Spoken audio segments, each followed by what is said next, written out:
Eto mga senior citizens, nasa buwan na tayo ngayon ng June 2026. Baka hindi ka pa nakaregister sa NCSC database. Aba mag-register na. Online lamang ito gamit ang inyong cellphone.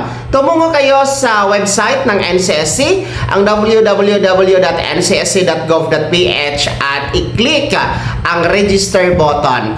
And kung hindi nyo naman alam, no, mag-register online, well, pwede kayo tumungo para magpa-assist sa OSCA office o di kayo naman po sa NCSC region office na nasa rehiyon ninyo, no, or LGU ninyo, dahil sila po ay handang mag-assist, handang tutulong para kayo ay maparehistro. Well, sa ngayon, nasa mahigit 9 milyon na ang nasa NCSC database. Well, dapat kayo mag-register para madaling makasama sa mga benepisyong may kinalaman sa senior citizens, gaya po ng pensyon, cash gift, at iba pa. Register now sa NCSC database.